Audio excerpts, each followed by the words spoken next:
एक हाउसवाइफ बनना हमारे पेरेंट्स के लिए बहुत जरूरी था।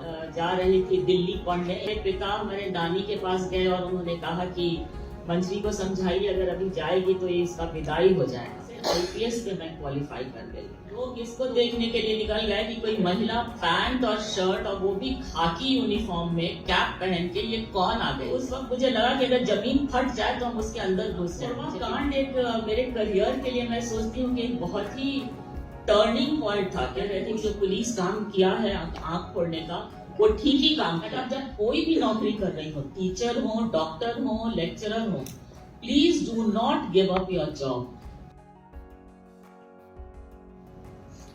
जब इस बातचीत को करने की बात उठी तो दीदी का फोन आया कि आपने जो समीक्षा लिखी थी वो उस चैप्टर पर लगे, लेकिन उन चीजों को सजोने में आपको निश्चित तौर पर भाई साहब ने मदद की। क्या लगता है आपको कि आपकी ये किताब, उस वक्त आपने कभी कल्पना की थी कि हमारी जो ये किताब है लाखों करोड़ों महिलाओं के लिए ऐसी प्रेरणा स्रोत होगी, ऐसी चीज होगी जिसकी कल्पना उन्होंने नहीं की थी? जब आप लौट के देखती हैं अपने जीवन में, जब आप अपने बचपन को याद करती हैं और आज की जो महिलाएं हैं, आपको बहुत संघर्ष करना पड़ा। आमतौर पे लोग समझते हैं कि जो संपन्न लोग होते हैं, सुविधा संपन्न, जिनके पास ज्यादा चीजें हैं, उनको कम संघर्ष करना पड़ता है। ये किताब बताती है कि नहीं, ऐसा नहीं है। हर व्यक्ति का अपना एक संघर्ष है, हर के जीवन का अपना संघर्ष है, चाहे वो किसी रूप में हो। जब आप अपनी संघर्ष यात्रा को देखते हैं तो आपको क्या लगता है कि वो महिलाएं जिनको न्याय दिलाने के लिए आपने बहुत संघर्ष किया, एक पुलिस अधिकारी के रूप में, आप अपनी उस संघर्ष को उन महिलाओं के संघर्ष से कैसे जोड़कर देखते हैं? अच्छा आपका प्रश्न है। मेरा पालन पोषण मेरे नाना नानी के साथ हुआ था और बहुत ही शेल्टर्ड लाइफ था। कभी हम पीटी या परेड या कोई भी फिजिकल टाइप का ट्रेनिंग वगैरह कभी किए नहीं, और पढ़ाई करना था और सिर्फ पढ़ाई ही ज़्यादा इम्पोर्टेंट था, और एक हाउसवाइफ बनना हमारे पेरेंट्स के लिए बहुत ज़रूरी था। तो उसी तरह से घर में माहौल भी था कि हम एक अच्छी वाइफ बने, एक अच्छी डॉटर इन लॉ बने, उसी की तैयारी की जा रही थी। लेकिन फिर सर्कमस्टांसेस लाइफ में हमेशा चेंज होते रहते हैं, जिसके बारे में अपनी किताब में बहुत विस्तृत रूप से लिखा है। इसको लोग पढ़ सकते हैं और मेरे संघर्ष को समझ सकते हैं। लेकिन कुछ परिस्थितियां ऐसी हुई कि फिर मुझे निर्णय लेना पड़ा कि हमें अपने पैरों पे खड़ा होना चाहिए और खुद सोचना चाहिए कि मेरे लिए क्या अच्छा है। तो फिर मैंने सिविल सर्विसेज एग्जाम लेने का निर्णय लिया और इत्तेफाक से आईपीएस में मैं क्वालिफाई कर गई। तो इन दिनों आप सब कोई जानते होंगे कि 1972 में किरण बेदी पहली बार आई थी। उसके बाद प्रत्येक वर्ष एक महिला आ रही थी, और करीब 72, 73, 74, 75 में एक ही महिला आईपीएस में ज्वाइन की, और 76 में मैं जब ज्वाइन की तो हमें नहीं पता था कि कितनी महिलाएं आएंगी। लेकिन मेरे पिता को ये सुन के बहुत ज्यादा घबराहट हो रहा था कि शायद 100 महिलाओं के बीच में एक मैं जाऊंगी और मैं कैसे वहां रहूंगी। और उनका यही कहना था कि मैं कोई भी हालत से तुमको वहां नहीं भेज सकते। और उनका ये मन था कि हम पटना में रहें और अपने कॉलेज में लेक्चरर का काम करें। लेकिन मुझे लग रहा था कि हम इतना मेहनत करके एक आईपीएस का क्वालिफाई किए हैं आईपीएस में, तो हमें जाना चाहिए देखने के लिए। लेकिन उनको बिल्कुल ये पसंद था। तो एक तो वो बहुत बड़ा संघर्ष उस वक्त भी था। और मैं ये भी बताना चाहती हूँ कि मैं कभी पटना में नहीं पढ़ना चाहती थी, इंग्लिश लिटरेचर नहीं पढ़ना चाहती थी। मैं जा रही थी दिल्ली पढ़ने, एक अच्छी स्टूडेंट थी, तो मेरा एडमिशन दिल्ली के लेडी अर्विन कॉलेज में हो गया था। लेकिन जाने के दिन हमारे पिता हमारे नानी के पास गए और उन्होंने कहा कि मंजरी को समझाइए अगर अभी जाएगी तो ये इसका विदाई हो जाएगा। तो रात को माँ ने कहा कि अब कल तुम्हें सुबह नहीं जाना है। तो उस वक्त का संघर्ष, अभी हम अगर अपने बच्चों को कहें कि यहाँ तुम्हें नहीं जाना है तो घर का माहौल बिगड़ जाएगा। लेकिन जिस तरह से हम लोग को ब्रिंग अप किया गया था, कभी हमने अपने पेरेंट्स को क्वेश्चन भी नहीं किया कि क्यों नहीं भेज रहे हैं, क्या करना है। मेरा पूरा बक्सा पैक था, लेकिन मैं नहीं गई। मैं ज्योग्राफी ऑनर्स पढ़ना चाहती थी क्योंकि मेरे बड़े अच्छे नंबर्स आए थे, लेकिन मेरे पिता ने उसमें भी निर्णय लिया कि नहीं, ज्योग्राफी पढ़ने नहीं जाना है, क्योंकि पटना कॉलेज जाना होगा पढ़ने। वहाँ पर एक वो बॉयज का कॉलेज था, लड़कों का कॉलेज था। हमारे और कलीग्स जो और हमारी फ्रेंड्स थी जो हमारे साथ पास की थी, वो हिस्ट्री पॉलिटिकल साइंस पढ़ने पटना कॉलेज जाती थी बस पे चढ़ के, लेकिन मेरे पिता ने कहा कि नहीं, विमेंस कॉलेज में ही पढ़ना है। मेरी माँ वहीं पढ़ी हैं और विमेंस कॉलेज में इंग्लिश लिटरेचर पढ़ना पड़ेगा, और इंग्लिश लिटरेचर छोड़ के वहाँ होम साइंस का क्लास था, तो हम सोचे कि नहीं, अब लिटरेचर ही पढ़ना बेटर है। तो इस तरह से हम सोचते हैं कि शुरुआत में पेरेंट्स का बहुत इम्पैक्ट रहता था, और अब मैं देखती हूँ कि इस तरह का कि हर बात पे पेरेंट्स का बात हम सुने, ये नहीं है। अब बच्चे और हमारे परिवार में भी लोग आगे बढ़ने के लिए हर तरह का कोशिश कर रहे हैं और जा भी रहे हैं, बट वो हमारे लिए ये छूट उस वक्त नहीं था। ये बहुत बड़ा चेंज अब देखने को आ रहा है सामने। एक जो महत्वपूर्ण बात आपने वो कही कि किताब में है एक चर्चा की कभी मेहनत व्यर्थ नहीं जाती। जबरन अंग्रेजी ऑनर्स पढ़ना पड़ा है, लेकिन उसके कारण नोट्स आपने बड़े अच्छे बनाए। और जब आप जांच समिति की सदस्य थी ऑपरेशन गंगा जल की, तो आप लिखती हैं कि बड़ी मदद मिली मुझे, और शायद इसीलिए मुझे शामिल किया गया था, वरीय अधिकारियों ने शामिल किया कमेटी में, कि आप रिपोर्ट्स अच्छे से लिखोगी, ईमानदारी से लिखोगी और लिखोगी। इसकी चर्चा जरूर करना चाहेंगे आप। अंजनी कुमार सिंह जी भी बैठे हुए हैं और ये 81 बैच के IAS ऑफिसर हैं। मैं इनसे बताना चाहती हूँ कि जब 76-77 में मैं अकेडमी छोड़ के बिहार आई 78 में, तो सेक्रेटेरिएट में जब मैं उतरी तो पूरा भीड़ लग गया, और लोग इसको देखने के लिए निकल गए कि कोई महिला पैंट और शर्ट, और वो भी खाकी यूनिफॉर्म में कैप पहन के, ये कौन आ गई है। तो उस वक्त मुझे लगा कि अगर जमीन फट जाए तो हम उसके अंदर घुस जाएं। मुझे बिल्कुल ही मन नहीं कर रहा था, अंदर से डर लग रहा था कि ये सीढ़ी पे चढ़ के कितने लोग हमें घूर रहे हैं, डीजी के ऑफिस में जाना पड़ेगा।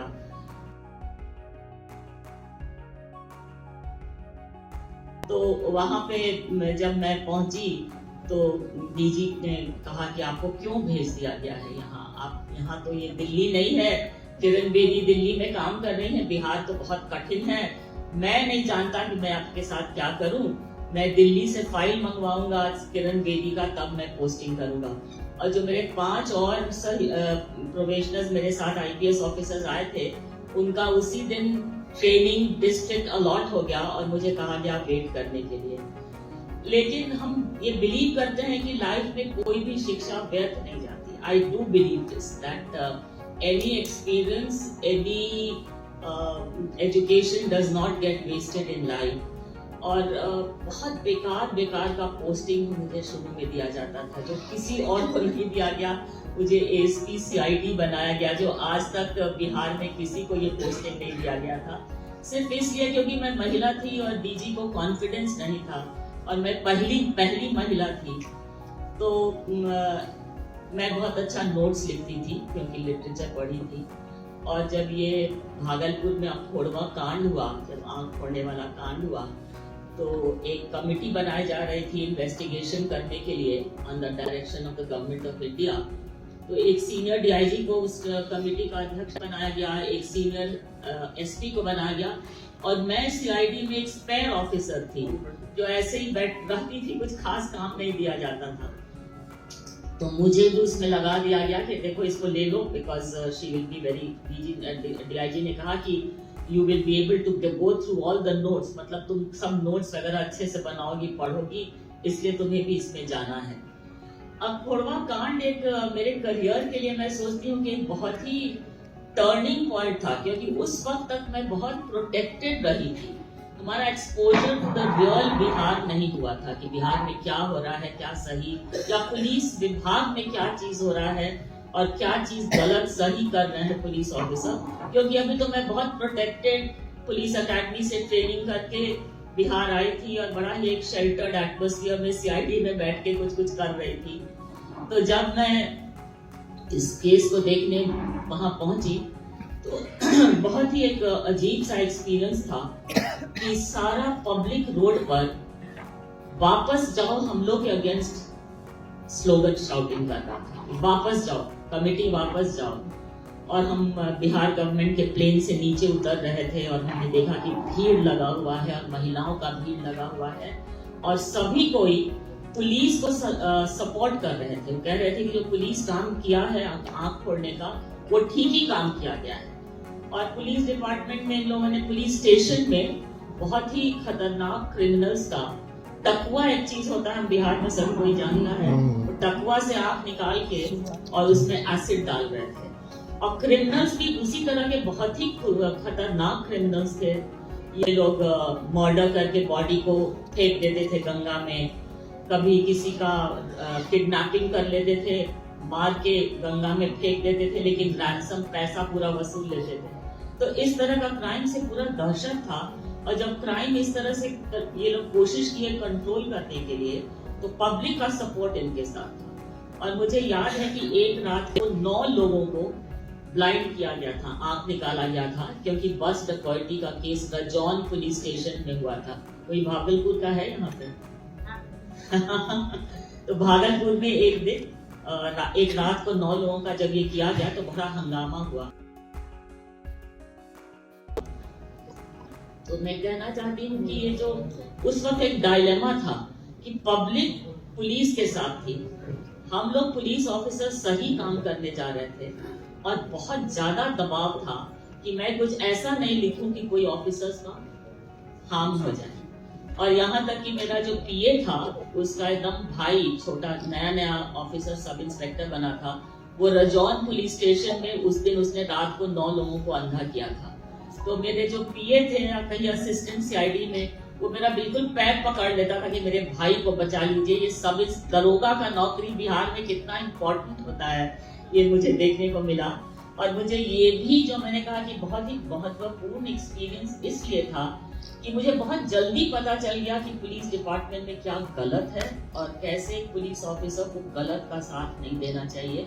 और अगर आप कोई गलत काम कर रहे हैं तो कहीं ना कहीं आगे आके ये आपके लिए एक बड़ा बाधा होगा और आपके सर्विस को भी आपको अफेक्ट करेगा, आपके रेपुटेशन को भी अफेक्ट करेगा। तो मैंने जो सही सोचा वही लिखा। जी बिल्कुल, आपने सही लिखा है और कहा भी है कि ये पुलिस का चलन नहीं, विचलन है। बड़ा अच्छा शब्द इस्तेमाल किया, विचलन है। एक और प्रसंग की मैं चर्चा आपसे सुनना चाहूंगा। आपको न सिर्फ पहली महिला आईपीएस अधिकारी होने का गौरव है, बल्कि आपको बिहार में जितने सारे बस डकैतियां होती थी, पहली बार आपने उसका उद्भेदन किया। उस घटना के बारे में जरा सा विस्तार से आपसे जानना चाहेंगे, आपके शुभ से। दानापुर में मेरा सब डिवीजन में बहुत मुश्किल से डीजी ने पोस्टिंग किया, और वो भी जो इसलिए किया क्योंकि जो नए डीजी आए उनकी जो बेटी थी वो और हम एक साथ पढ़ते थे। तो मैंने डीजी से कहा कि डीजी मेरा तो करियर ही खत्म हो जाएगा। तो डीजी साहब ने पूछा, हम उनको अंकल बुलाते थे, उनकी बेटी मेरे साथ पढ़ती थी। तो उन्होंने कहा कि क्यों ऐसा क्यों सोचती हो तुम? तो मैंने कहा कि सभी लोग का फील्ड पोस्टिंग हो गया है और मेरा तो सीआईडी में पोस्टिंग है। तो उन्होंने कहा कि अच्छा, तो तुम फील्ड पोस्टिंग करना चाहती हो तो मैं दानापुर भेज देता। तो मैं दानापुर गई। जिस दिन मैं दानापुर का चार्ज ली, उसी दिन 2 बजे दिन को एक मर्डर हो गया। और एक ही महीने के बाद होली का समय था, तो एक बस डकैती भी हो गया।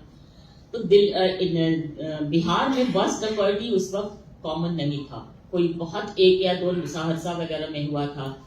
तो सीनियर एसपी मेरे से बहुत नाराज हो गए कि तुम्हारे आते आते मर्डर हो गया पहला दिन, और फिर बस डकैती हो गया, और वो भी 396 डकैती विथ मर्डर हो गया।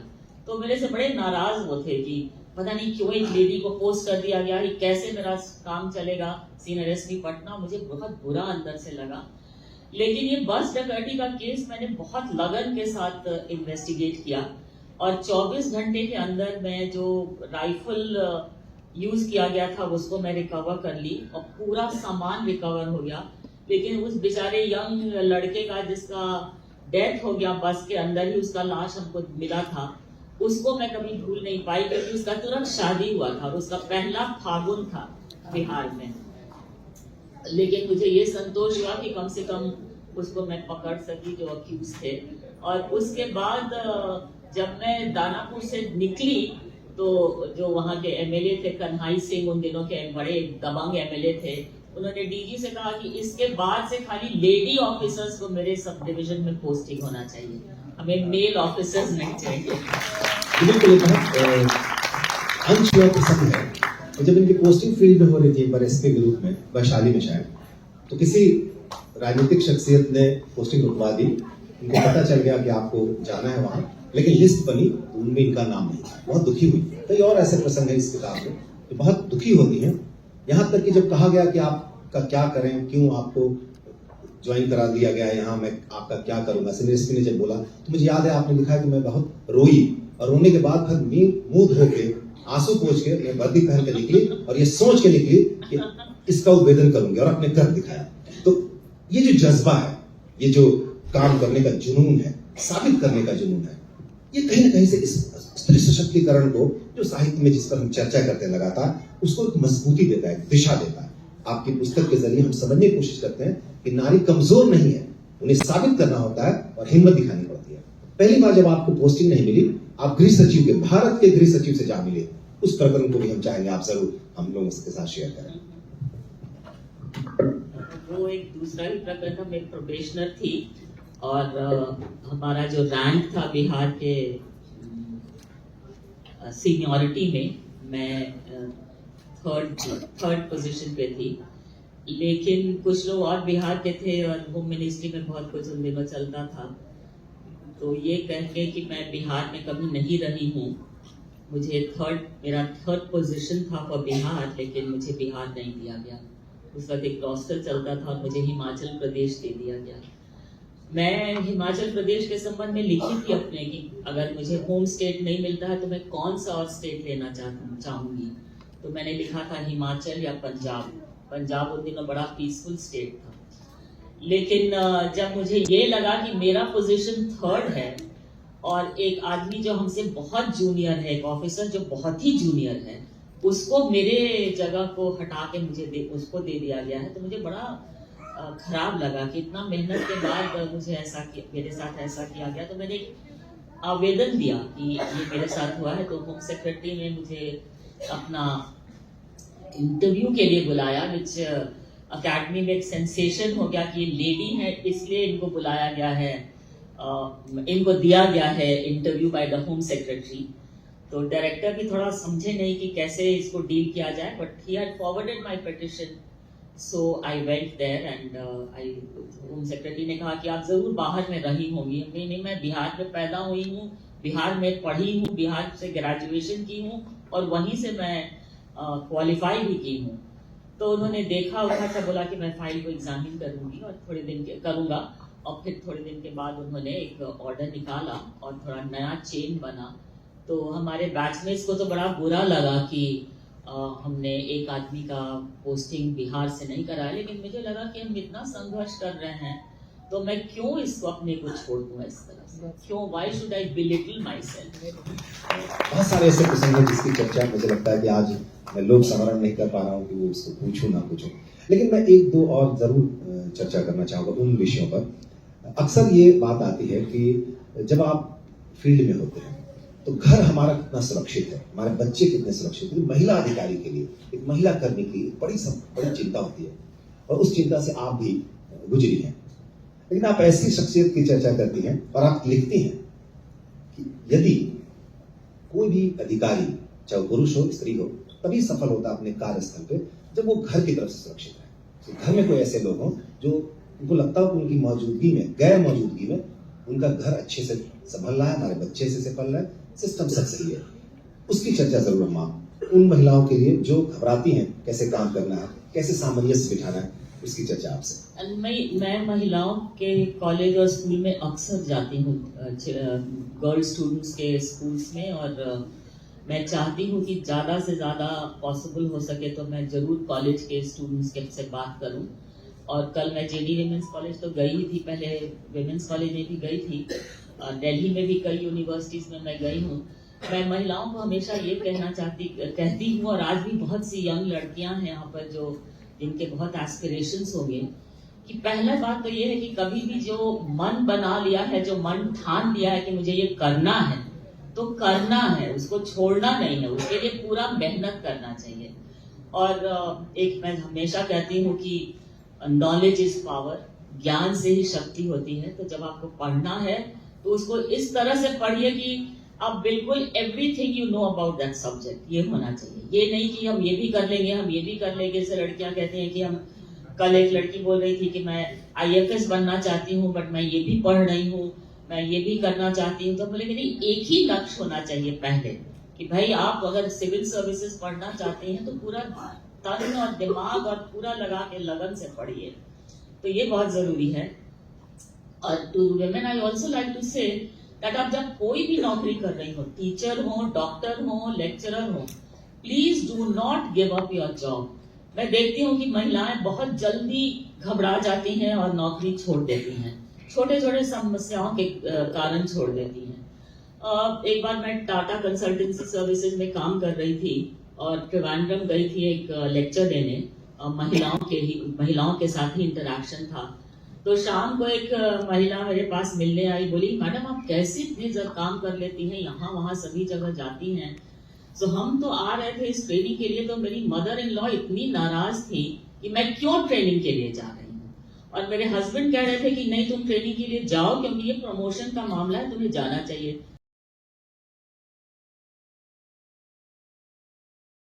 तो उन्होंने अपने माँ को नागपुर से बुलाया और कहा कि तुम बच्चों को देखोगी यहाँ और ये ट्रेनिंग के लिए जाएगी। तो सास ने मुंह फुला लिया, कहा कि क्यों हमें ये करना पड़ रहा है। तो मैंने तो बोले मैं क्या करूंगी, कल तो बड़ा मुश्किल होगा, जब मैं वापस जाऊंगी मुझे बहुत सुनना पड़ेगा। तो हमने कहा कि जब तुम ट्रिवांड्रम आई हो 2 साड़ी खरीद लेना, 2 साड़ी अपने मदर इन लॉ के लिए लेके जाना। And this I tell to everybody. And हम ये सोचते हैं कि सभी के साथ एक ऐसा माहौल बनाना चाहिए कि हम सभी के साथ रहें। मैंने अरुंधति भट्टाचार्य जो chairman state bank of India की हैं और वो भी बोकारो में पढ़ी लिखी हैं, उन्होंने अपनी किताब में लिखा और मेरे से बहुत बार उनका इंटरेक्शन भी हुआ है। तो वो भी एक बार लेक्चर दे रही थी कि कैसे वो अपना ये प्रॉब्लम को डील की। और वो बताई कि जहां भी वो रही, वो दोस्तों के साथ, अपने कॉलीग्स, उनके वाइफ्स के साथ, सबके साथ संपर्क बना के रखती थी और घर में एक अच्छा हेल्प रखती थी जो उनका काम वगैरह देख सके। क्योंकि जब ये बहुत डिफिकल्ट एरियाज में पोस्टेड रहती थी तो चाहे मदर, चाहे सास, चाहे फ्रेंड्स, चाहे कॉलीग्स, कोई ना कोई आके उनके बच्चे को संभालता था। तो हम भी वही करते थे। हम लोग दोनों साथ साथ सर्विसेज में थे। वो चेयरमैन बनी और एक बहुत इंपॉर्टेंट बैंक की चेयरमैन बनी। लेकिन मेरा भी यही सोच था कि भाई when women work, they should not have their head up in the air. They should take everybody along with them and take help from whomever you can. वैसे तो बहुत सारी जी बहुत सारी चर्चा, मुझे लगता है समय का अभाव है, लेकिन 2 सवाल और जरूर मैं आपसे पूछना चाहूँगा। एक, ये जो ऑपरेशन गंगा जल जिसे हम भागलपुर खोरवा कांड कहते हैं, उसके अलावा कोई एक और ऐसा प्रसंग जो आप बिल्कुल नहीं भूल पाई हो, आपको लगता हो कि शायद ये मेरे जीवन का टर्निंग पॉइंट है? दूसरा, ऐसी कोई घटना? नहीं, ऐसे तो बहुत सी घटनाएं हैं, लेकिन एक घटना जो मुझे लगा कि एक महिला का एक दिन रविवार के दिन फोन आया कि मुझे हेल्प करिए, मेरे बेटी को मेरे हस्बैंड ने गर्म पानी में डाल दिया है। 2 साल की लड़की थी। तो उस वक्त तक मिसेस गांधी का सेक्शन 498A IPC का आ चुका था, जिसमें you could arrest without any warrant and there was no bail and there was no compromise, compound नहीं हो सकता था केस। तो मैंने DSP से कहा कि जाके देखिए क्या हो रहा है। तो वो आए, बताया कि हाँ वो 2 साल के बच्ची को बिल्कुल लाल लाल हो गई है। तो मैंने उनको अरेस्ट कर लिया है, उनके हस्बैंड को, और उनको थाना में ले आए हैं और आई एम सेंडिंग हिम, अपना केस हमने कर दिया है 498A का। ये इंदिरा गांधी का बहुत ही इम्पोर्टेंट सेक्शन ऑफ लॉ था, जो बहुत ही एक अच्छा लॉ था। बाद में इसका मिसयूज होने लगा तो इसको लोग उसमें बहुत से और क्लॉजेस ऐड कर दिए गए। लेकिन जब हम डिस्ट्रिक्ट में 83-84 में थे तो it was a very very good and a very potent clause. तो जब घटना हुई तो फिर बहुत दबाव फिर से पड़ने लगा कि वो हस्बैंड का गलती नहीं था, ये लड़की जबरदस्ती किसी के साथ इसका लगाव था इसलिए इसने ऐसे लिखवा दिया। बट ये सब कुछ नहीं था। तो मैं उसी पे चलती रही और कहे कि नहीं, इनको तो चार्जशीट मैं करूंगी।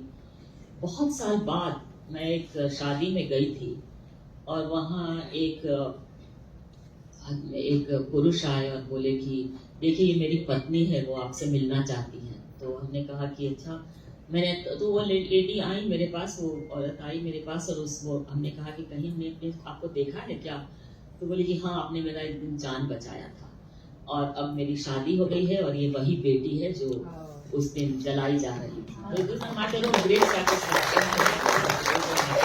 ऐसे सैकड़ों प्रसंग हैं इस पुस्तक में। क्योंकि मैं किताब एक नहीं 2 बार पढ़ चुका हूँ, तो मैं आप सबसे अनुरोध करता हूँ कि अगर जो इस पुस्तक को पढ़ना चाहते हैं, बाहर राजकमल प्रकाशन ने स्टॉल लगवाया है, आप किताब पढ़ सकते हैं, खरीद सकते हैं और अपने मित्रों में भी बांट सकते हैं जो जरा सा भी स्त्री विमर्श पे चर्चा चाहते हैं या स्त्री सशक्तिकरण देखना चाहते हैं। बहरहाल समय कम है और हमारी आज की लेखिका की भी चिंता और आप सबकी जो यहाँ है आयोजकों के विषय।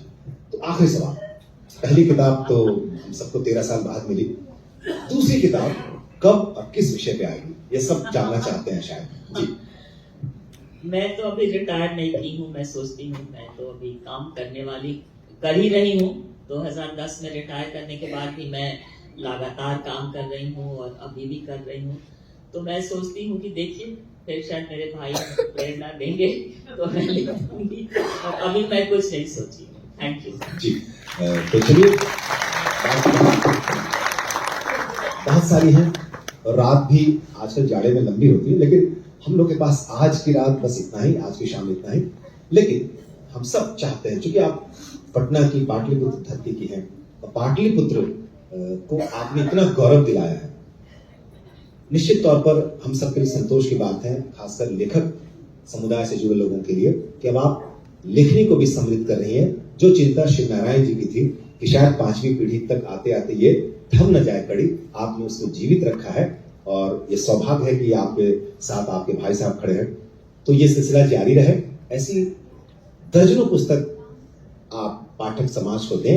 इन्हीं शुभकामनाओं के साथ नई धारा उत्सव के इस प्रथम कड़ी को हम यहीं से आपसे संपन्न करने की इजाजत चाहते हैं।